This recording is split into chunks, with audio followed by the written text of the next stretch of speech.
तो आज हम पढ़ने जा रहे हैं लंबाई के मापन के बारे में। ठीक है, तो लंबाई का मापन करने से पहले हम थोड़ा लंबाई के ऊपर बात कर लें। लंबाई है क्या? तो लंबाई की अवधारणा भौतिकी में दूरी से संबंधित है। दरअसल हम दूरी को ही लंबाई कहते हैं। ठीक है, इंग्लिश में अपन कहते हैं the concept of physics, the concept of length, the concept of length in physics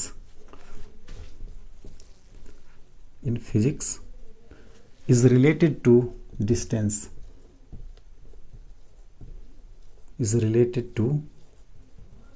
distance, okay. मतलब भौतिकी में लंबाई की अवधारणा दूरी से संबंधित है।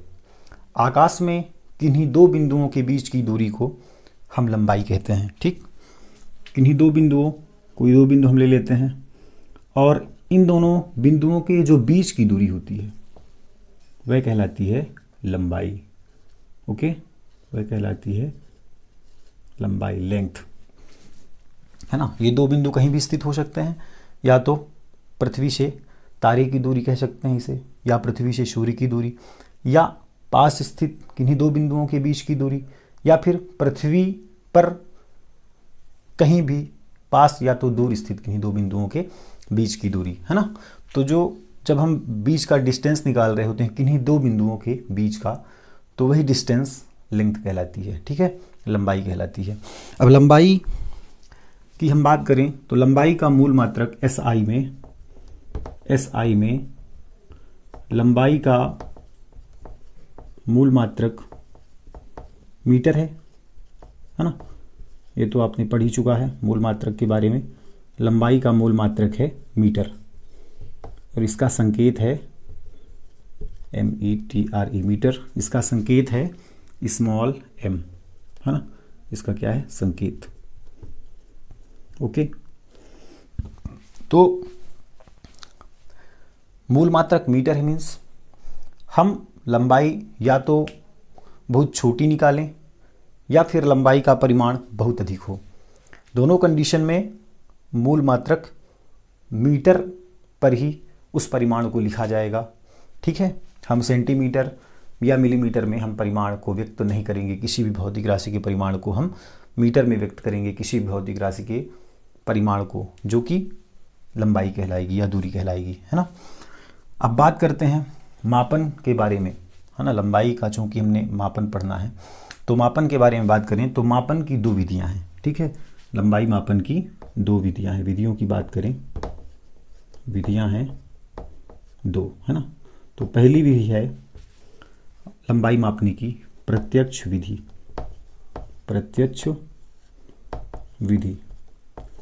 जिसे हम कहते हैं डायरेक्ट मेथड। ओके, इसे हम कहते हैं डायरेक्ट मेथड।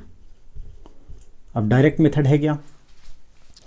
प्रत्यक्ष विधि में हम जब कोई भी दूरी निकाल रहे होते हैं तो उसका हम मेज़र करते हैं। ठीक है, किसी भी इंस्ट्रूमेंट की सहायता से, या तो वह इंस्ट्रूमेंट मीटर स्केल हो सकता है, वर्नियर कैलिपर्स या स्क्रू गेज, कुछ भी हो सकता है। तो उसकी सहायता से हम किन्हीं भी दो बिंदुओं के बीच का डिस्टेंस निकाल रहे होते हैं, है ना, जो हम अपनी आंखों के सामने किसी न किसी इंस्ट्रूमेंट को रख करके और उसका एक्चुअल परिमाण निकालते हैं। ठीक है, एक्चुअल दूरी निकालते हैं, एक्चुअल लंबाई निकालते हैं, वह कहलाती है प्रत्यक्ष विधि, है ना। तो प्रत्यक्ष विधि में हम इस विधि में लिख सकते हैं, इस विधि में लंबाई के स्वीकृत मानक,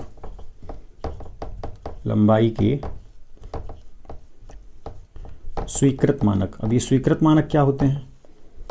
वे मानक स्वीकृत मानक कहलाते हैं जिसको हमने स्वीकार कर लिया है।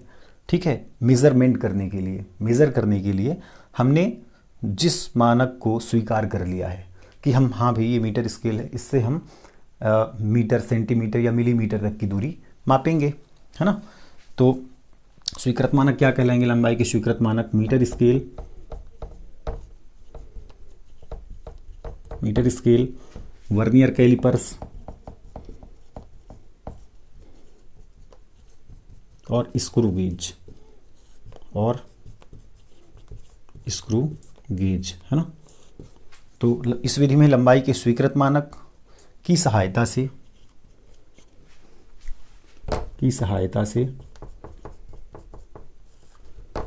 लंबाई या दूरी का मापन किया जाता है। लंबाई या दूरी को मापा जाता है। ओके, लंबाई के स्वीकृत मानक की सहायता से हम इस विधि में लंबाई या दूरी को मापेंगे, है ना। ये हुई प्रत्यक्ष विधि की बात। और इस विधि में एक चीज़ और है कि इस विधि में हम, है ना, ऐसे कर सकते हैं, इस विधि में या इस विधि की सहायता से, इस विधि से अधिकतम 10⁻² मीटर, है ना, व न्यूनतम 10⁻⁻5 मीटर तक की दूरियों का मापन कर सकते हैं, है ना। दूरियों का मापन कर सकते हैं। ओके, इस विधि से हम अधिकतम 10⁻² तक और न्यूनतम 10⁻⁻2 मीटर तक की दूरियों को ही माप सकते हैं। 10⁻² और 10⁻5 तक की दूरियों को, है ना। तो यहाँ पे हम एक संख्या रेखा बना लेते हैं इसे, है ना।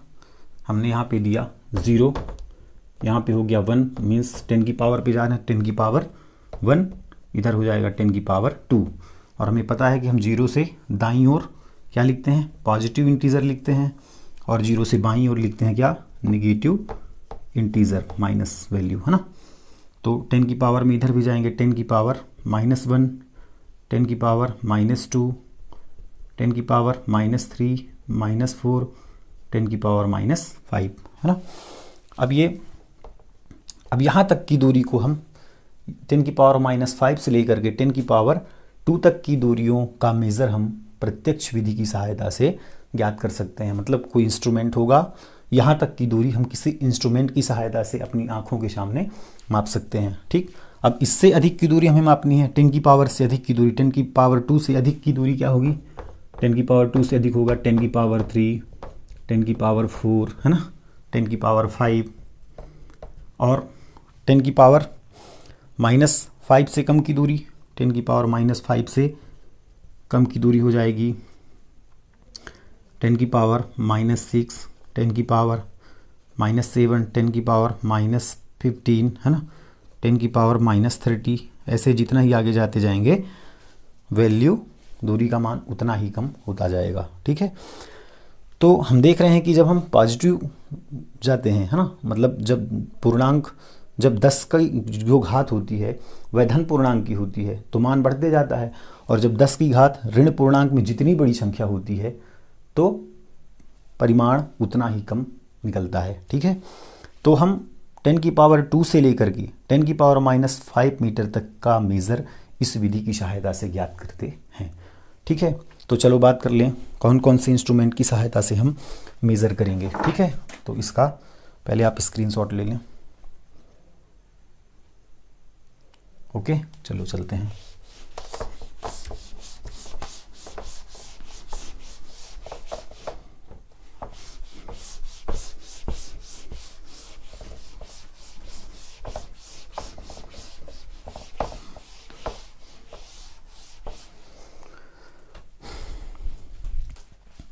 हाँ, अब पहला इंस्ट्रूमेंट जो आता है प्रत्यक्ष विधि में वह है मीटर स्केल। ओके, क्या है, मीटर स्केल। तो मीटर स्केल की सहायता से हम न्यूनतम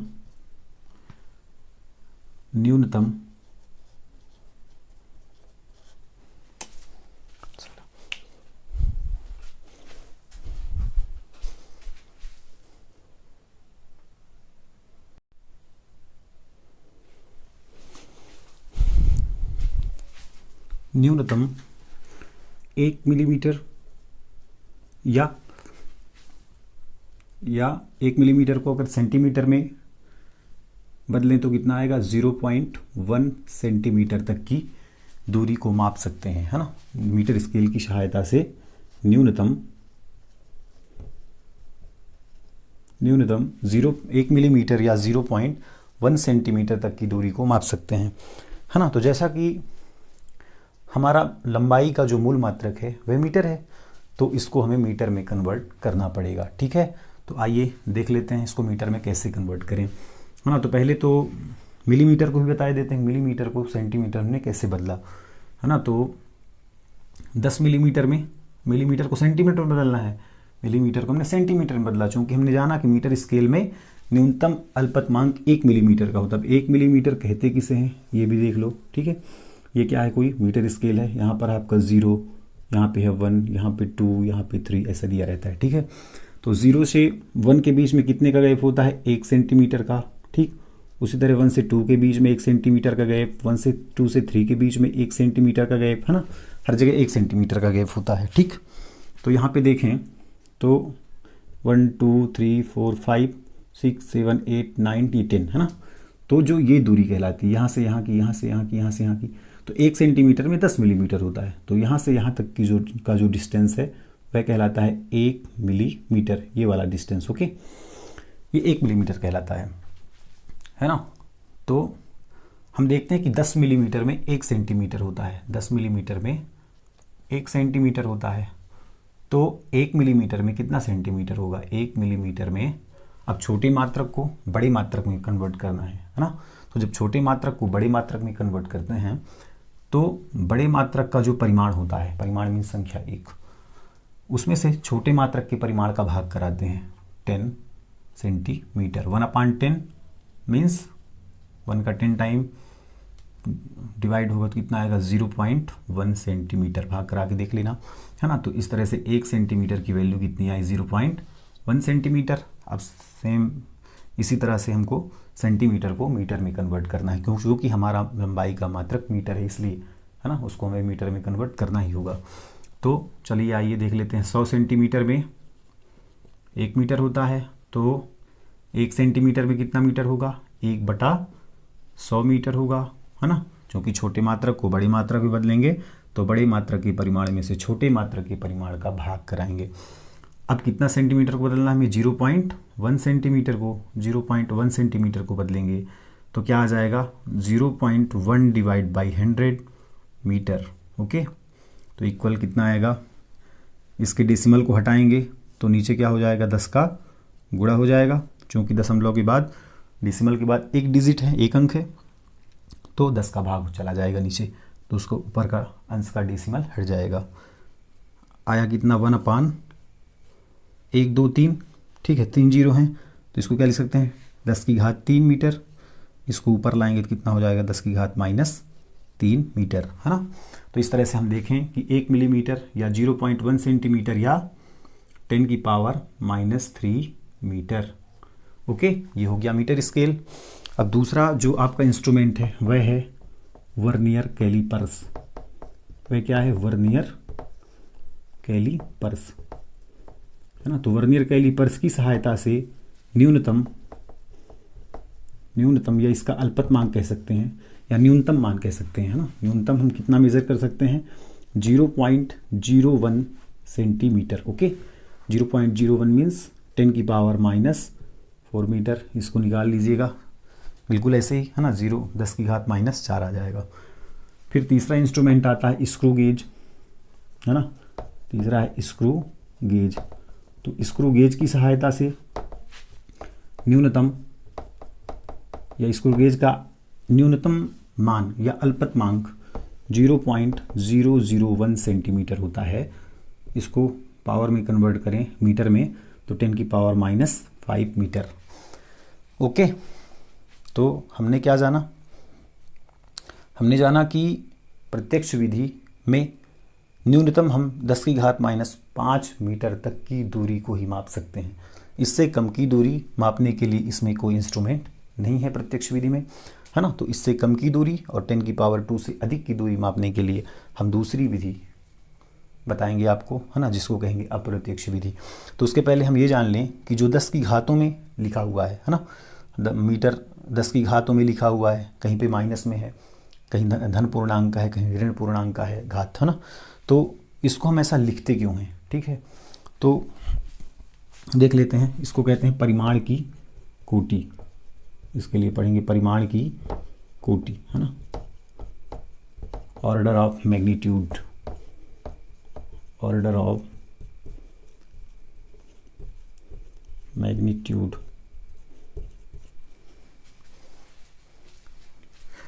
ठीक है,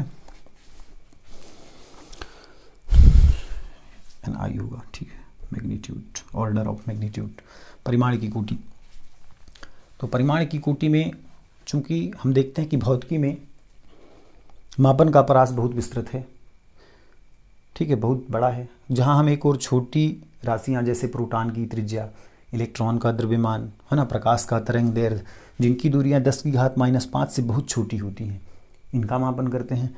तो वहीं से बड़ी राशियां जैसे आकाश गंगाओं का आकार, विश्व की आयु, है ना, सूर्य का द्रव्यमान, जिनका मान 10 की घात 2 से बहुत अधिक होता है, इनका भी मापन करते हैं। तो इन विस्तृत परास वाली जो राशियां हैं, है ना, जिनका मान 10 की घात -30 से लेकर के -30 से लेकर के 10 की घात 29 तक है, ऐसी राशियों को का मान ज्ञात करने के लिए हमें बहुत कठिनाई होती थी, इसलिए हमने इसको 10 की घातों में लिखना प्रारंभ किया। ठीक है, 10 की घातों में लिखने के लिए हम जो कोई संख्या होगी नंबर n, उसको हम लिखेंगे n इंटू 10 की पावर x की फॉर्म पे। ठीक है, जहाँ पे जो n है, ये n का मान यदि 0.5 से बड़ी या बराबर होगी तथा 5 से छोटी या बराबर होगी तो x जो है, x क्या कहलाएगी, उस संख्या के परिमाण की कोटि।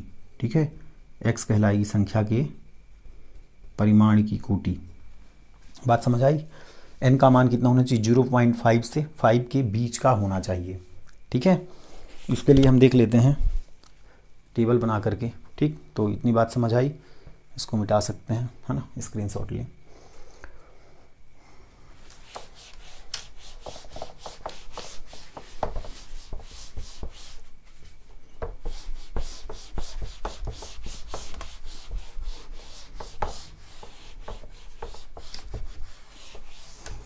एक तरफ लिखते हैं अपन संख्या और यहां लिखते हैं निकटतम 10 की घातों में व्यक्त करना, निकटतम 10 की घात के रूप में व्यक्त करना। ठीक, जिसको अपन इसको लिख सकते हैं n इंटू 10 की पावर x की फॉर्म पे व्यक्त करना। ठीक है, और यहाँ लिख सकते हैं व्याख्या लिखेंगे और यहाँ लिखेंगे परिमाण की कोटि, ऑर्डर ऑफ मैग्नीट्यूड। ठीक, अब संख्या कोई हो सकती है, जैसे हमने लिखा 49। अब इसको कैसे व्यक्त करना है, इसका मान n का मान कैसा होना चाहिए, 0.5 से 5 के बीच का होना चाहिए। ठीक है, 0.5 है तो चलेगा, 5 है तो भी चलेगा, लेकिन 0.5 से छोटी तथा 5 से बड़ी मान इसमें पुट नहीं होगी। ठीक है, अब 49 को हम लिखें निकटतम 10 की घात के रूप में, कैसे लिखेंगे, 49 तो लिख नहीं सकते, है ना, 10 की घात में भी बनाना है तो बनाएंगे कैसे, इसको थोड़ा सा देख लें, है ना, थोड़ा रफ कर लें। तो 49 को हम लिख सकते हैं क्या, 10 की घात में लिखना है तो 49/10। ठीक, 10 की घात में लिखना है। अब जब 10 का भाग कराना है तो 10 का गुणा भी करा दें, तो वैल्यू क्या हो जाएगी, अपरिवर्तित होगी। 10 से 10 कैंसिल हुआ, 49 बचा, 49 बराबर 49। ठीक है, तो वैल्यू तो परिवर्तित नहीं हो रही है, लेकिन इसको बनाना है तो बनाएंगे तो 49 बराबर लिख सकते हैं, इसको क्या लिख सकते हैं 4.9, 10 का भाग जाएगा तो, और ये हो जाएगा 10 की पावर कुछ नहीं तो 1, है ना। तो यहाँ पे लिख सकते हैं क्या, 4.9 इंटू 10 की पावर 1। ठीक है, बात समझ आई।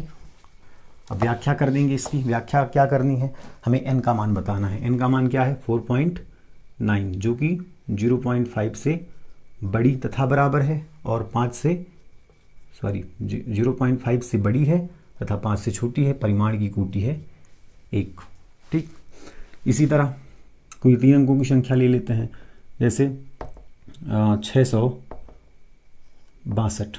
ओके, 662 लें हम, तो बताओ 66.2 लिखें तो क्या n का मान 0.5 और 5 के बीच का होगा? नहीं होगा, है ना। तो हम क्या करते हैं, इसको 2 डिजिट आगे बढ़ाते हैं, 6.62 लिखें तो 6 भी अधिक हो जा रहा है 5 से, ये भी फार्मूला गलत है ना, ये भी तरीका गलत हो जाएगा। तो क्या करेंगे फिर, इस 6 के पहले 0.6 लगा दें तो क्या फार्मूला सही है? हाँ बिल्कुल सही है ना। तो इसको लिख सकते हैं 0.662 इंटू, अब ये कितना हो गया भाई, देखो ज़रा इस 662 को देख लो, 662 है ना, कितने डिजिट हैं, हमने कितने का दशमलव लगाया, 3 डिजिट के पहले, है ना, मतलब 3 जीरो रखेंगे, 1 2 3, तो 3 जीरो से हम गुणा भी करा देंगे, मतलब 10 की घात 3। ठीक है, क्या हो जाएगा, 10 की घात 3 हो जाएगा ना।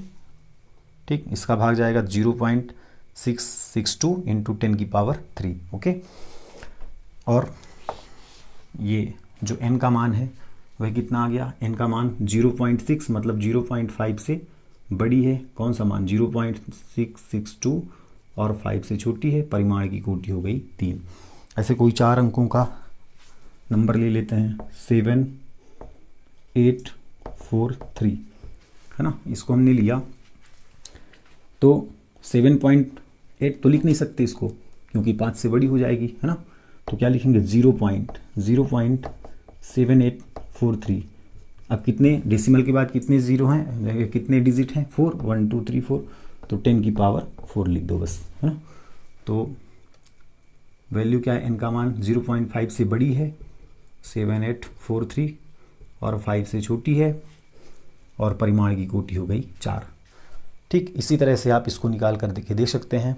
एक चीज़ और है, SI पद्धति में, जो प्रकाश की चाल है ना, स्पीड ऑफ लाइट, प्रकाश की चाल,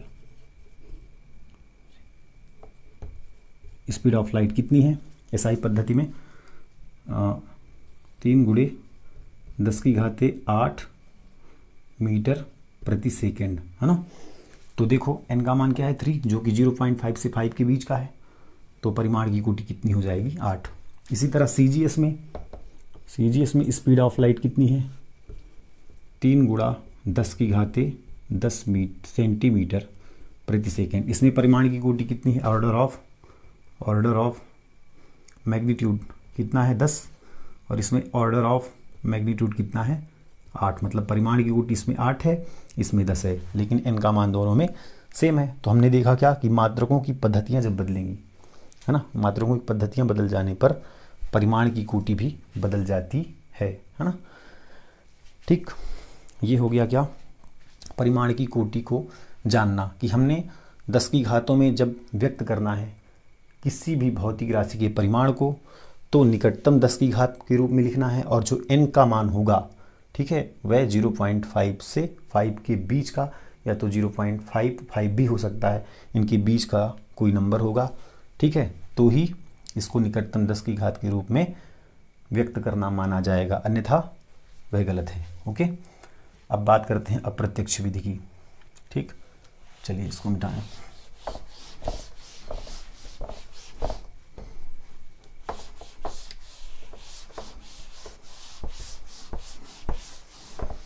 अब सेकेंड मेथड है लंबाई मापने का, वह है अप्रत्यक्ष विधि।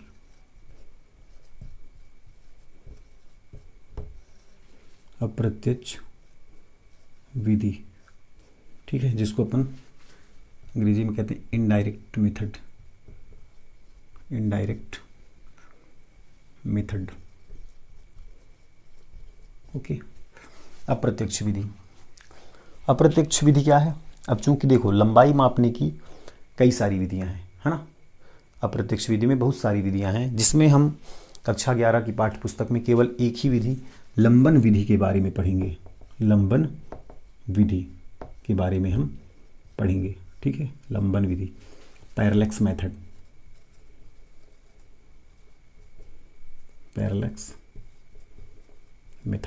लंबन विधि के बारे में हम पढ़ेंगे। ओके, हाँ, तो लंबन विधि क्या है? लंबन से हम क्या करते हैं, किसी दूरस्थ स्थित वस्तु की दूरी ज्ञात करते हैं, है ना। लंबन विधि में किसी दूरस्थ स्थित वस्तु की दूरी, ओके, याद करते हैं लंबन विधि से। दूरस्थ स्थित मीन्स आकाश पर, ठीक है, जैसे चंद्रमा हो गया, सूर्य, तारे हो गए, यहाँ की दूरी हम ज्ञात करते हैं लंबन विधि से, ठीक है। तो लंबन है क्या, पहले लंबन के बारे में हम जान लें। लंबन है जैसे कि कोई बिंदु, हमने कोई सी बिंदु को टारगेट किया, ठीक है। अब इस बिंदु को आप दोनों आंखों से देखें, ठीक, किसी ये पॉइंट कहीं नज़र आएगी, है ना, जहाँ पर इस पॉइंट को हमने नोट किया है। फिर आप बाईं आंख से देखें, ठीक, दाईं आंख बंद करके बाईं आंख से देखें, फिर दाईं आंख से देखें, तो ऐसा प्रतीत होता है कि यह वस्तु अपनी जगह से विस्थापित हो रही है ना। ऐसा लगेगा कि वस्तु एक जगह से दूसरे जगह ऐसे विस्थापित हो रही है, ठीक। ठीक इसी प्रकार जब पृथ्वी के किन्हीं दो प्रेक्षण बिंदुओं से, पृथ्वी के किन्हीं दो अलग अलग प्रेक्षण बिंदुओं से जब इस बिंदु को देखा जाता है ना, तो इस वस्तु की स्थिति में परिवर्तन का आभास होता है, ठीक। जैसे कि आंखों से देखने पर, जैसे कि आंखों से देखने पर वस्तु की स्थिति में परिवर्तन प्रतीत होता है, ठीक उसी प्रकार जब दो अलग अलग परीक्षण बिंदुओं से वस्तु आकाश पर स्थित किसी वस्तु को देखा जाता है, तो उस वस्तु की स्थिति में भी परिवर्तन का आभास होता है ना। तो मान लेते हैं कि ए और बी दो कोई परीक्षण बिंदु हैं, पृथ्वी पर स्थित कोई दो परीक्षण बिंदु हैं, तथा ओ है कोई आकाश पर स्थित बिंदु वस्तु, है ना। तो ए बी क्या कहलाएगा, ए बी कहलाएगा आधार, ठीक। फिर हमने ए से बिंदु ओ को देखा, ठीक है, आकाश पर स्थित हमने तारे को बिंदु ए से देखा, फिर हमने बिंदु बी से भी देखा, ठीक। तो चूंकि बिंदु ए से देखने पर वस्तु कहीं और दिख रही है, बिंदु बी से देखने पर वस्तु कहीं और दिख रही है, तो इन दोनों के मध्य क्या बन जाएगा, एक एंगल बन जाएगा, इसे हम कहेंगे थीटा, ठीक है, जो कि क्या कहलाएगा, जो कहलाएगा लंबन कोण, ठीक है। चूंकि लंबन विधि हम पढ़ रहे हैं किसी दूरस्थ स्थित वस्तु की दूरी ज्ञात करने के लिए, तो जो एंगल रिप्रेजेंट होगा वह होगा लंबन कोण, है ना। तो लिख सकते हैं कि माना ए व बी दो परीक्षण बिंदु